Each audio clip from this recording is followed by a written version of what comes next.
angustia y drama y muerte. Hay una presencia sufriente de Cristo Jesús el Señor. Bendito sea Él que aparece aquí en la historia del mundo, metido en el corazón de todos. Y por eso escuche usted lo que dice Isaías en el capítulo 53. Pero volvamos al 52, en el versículo 13. Miren, mi siervo tendrá éxito, subirá y crecerá mucho, como muchos se espantaron de él, porque desfigurado no parecía hombre, ni tenía aspecto humano. Capítulo 53. ¿Quién creyó nuestro anuncio?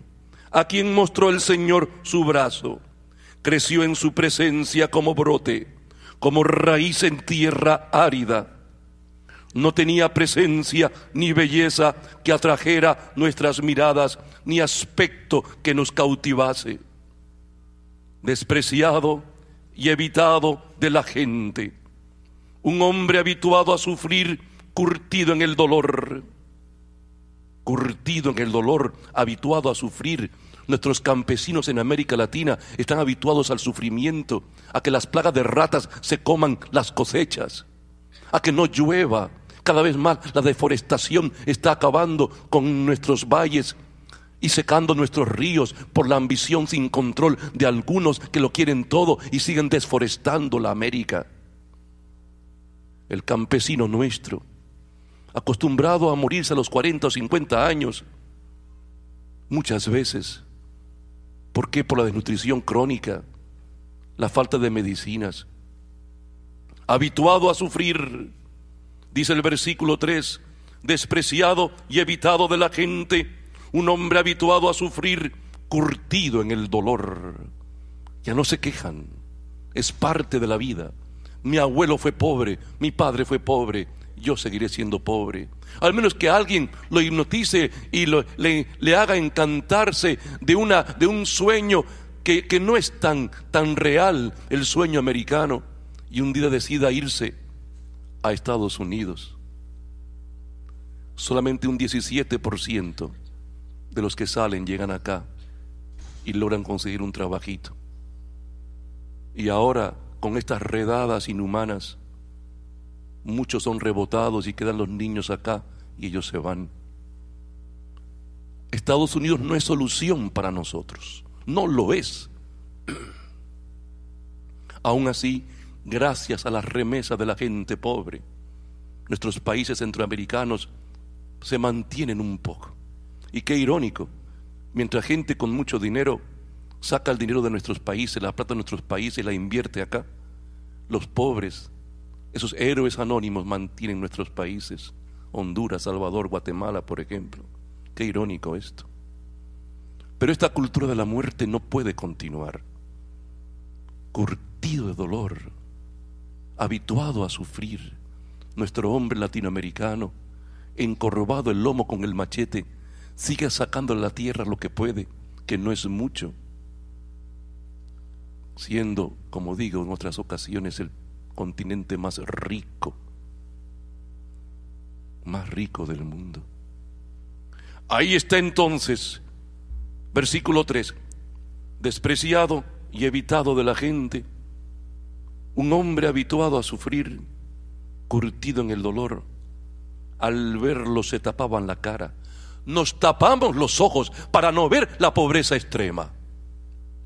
Y la cultura de la muerte nos hace insensibles al dolor, o nos habitúa a ver el crimen y la sangre y la violencia provocada por los ajustes de cuentas, porque en América Latina, en nuestros países, muchos de los crímenes no son provocados por delincuencia común, sino por guerras entre carteles de droga.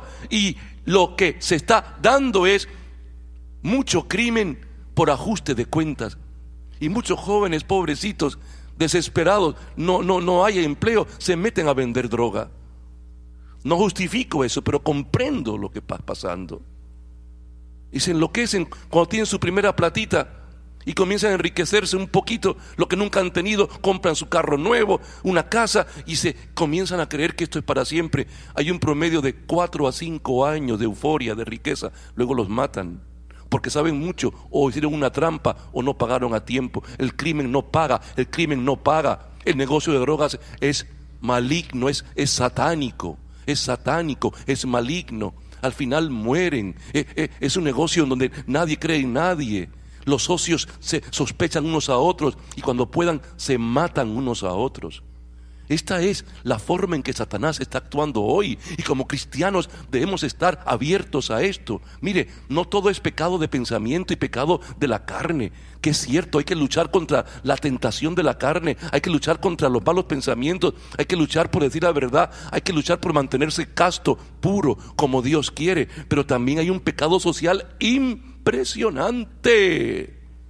Y yo lo digo y lo repito, muchos de ustedes no estarían hoy aquí en Estados Unidos si tuviéramos sistemas justos, económicos y políticos en nuestros países en donde se repartiera de manera equitativa los bienes a todos. No estarían aquí.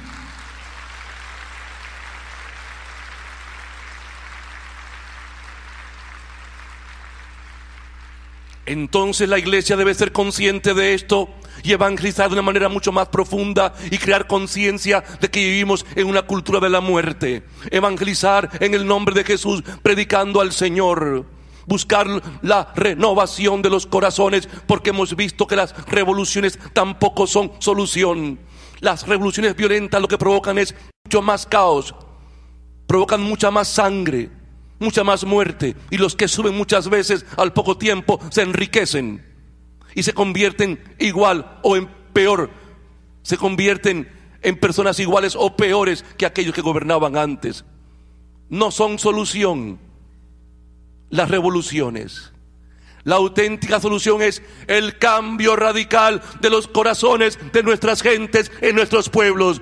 Y para eso hay que predicar la palabra, para eso hay que evangelizar, para eso hay que orar, para eso hay que estar por todas partes manifestando al mundo que hay un Señor grande y maravilloso, de corazón infinito, de amor infinito, de justicia infinita, que es el Señor, y que hay que doblar rodilla ante ese Dios y renunciar a la maldad, renunciar al pecado, renunciar a la corrupción, renunciar a la injusticia, renunciar a todo aquello que sea dañar al prójimo, renunciar a la codicia, renunciar a la avaricia, renunciar al pecado.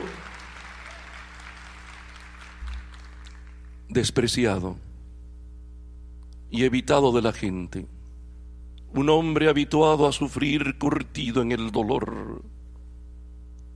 Al verlo se tapaban la cara como hacemos hoy ante la injusticia y la pobreza. Despreciado, lo tuvimos por nada, como en este sistema se tiene por nada a los que no tienen nada. En este sistema, tal como vivimos hoy, solamente vale el que tiene. Solamente vale el que tiene.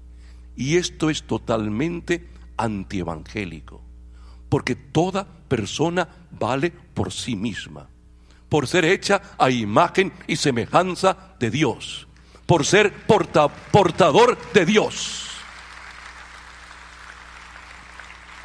Toda persona vale en sí misma porque está hecho a imagen y semejanza del Señor. Y toda persona en sí misma representa la gloria del Señor. Y no puede ser etiquetada y puesta a un margen porque no tiene dinero. Los cristianos debemos ser una fuerza de choque espiritual, en donde promovamos esta manera nueva de ver a la gente. Tú vales por lo que eres y no por lo que tienes. Y hacer que la gente se sienta que vale y que no le baje la cabeza a nadie y que no sienta complejo porque no tiene. Es parte de esta revolución espiritual en donde los evangelizadores debemos ir promoviendo entonces una mayor autoestima en la gente. Nos toca a la iglesia porque nadie más está capacitado para hacerlo, por lo que veo. Nos toca a nosotros. de manera clara y profunda, hacer que nuestro pueblo comience a quererse, a valorarse y a estimarse. Despreciado y evitado de la gente, un hombre habituado a sufrir, curtido en el dolor. Al verlo se tapaban la cara. Despreciado lo tuvimos por nada. Versículo 4. A él que soportó nuestros sufrimientos y cargó con nuestros dolores, lo tuvimos por un contagiado, herido de Dios y afligido. En el momento en que Cristo Jesús está muriendo en la cruz, la teología, diríamos, que manejaban los que tenían el poder religioso, les avalaba la siguiente tesis: este muere como muere, abandonado y fracasado, porque Dios no está con él. Hemos triunfado, teníamos razón, este no viene de Dios, miren cómo está acabando. Pues todavía hay gente hoy que piensa así, que me va mal porque Dios me ha castigado por algo, que a este le va peor porque Dios lo abandonó.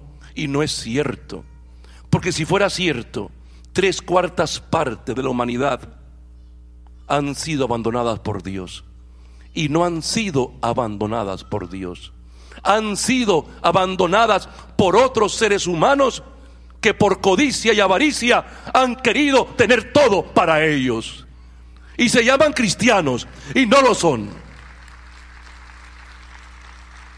Este es el problema de la cultura de la muerte, donde además nos creemos que porque tenemos, Dios nos bendice.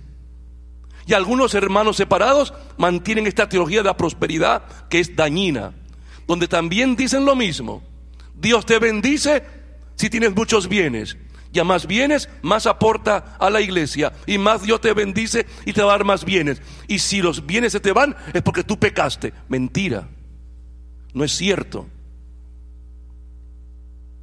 Que yo conozco tanta gente pobre, pobrísima, que son santos, santísimos, bendecidos por el Señor con su presencia santa, y que viven en una paz profunda, viven en comunidad y en comunión con la gente de sus aldeas y pueblos, y entre ellos en su familia, y que son gente honrada y decente, y quizás nunca van a calzar zapatos, están en sus sandalias o alpargatas, y son gente tan buena y tan santa. No caigamos en la trampa de creer que porque uno tiene dinero es bendecido por Dios. Uno es bendecido por Dios si es pobre de espíritu, si es manso de corazón, si está sediento de justicia, si es pacífico, si tiene un corazón limpio y si es perseguido por la causa del reino. Bienaventurado todo aquel que es manso y pobre de espíritu. Bienaventurado todo aquel que es misericordioso, dice el Señor. La plata nunca debe ser nuestro fin. Es un medio para vivir, pero nunca el fin de nuestra existencia.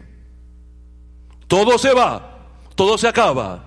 Solo prevalece y solo queda Dios nuestro Señor, el reino y la vida eterna. Aleluya.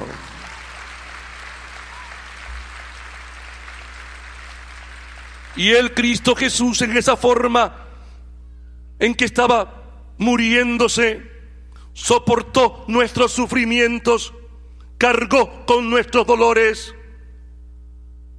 Versículo 5: fue traspasado por nuestras rebeliones, fue triturado por nuestros crímenes.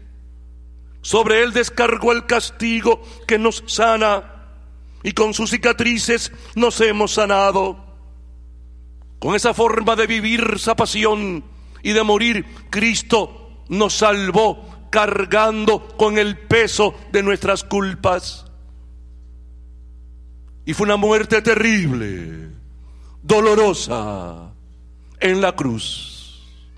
Ahí está Él, muriéndose, pagando el precio de nuestro rescate. La multitud ya no grita como antes.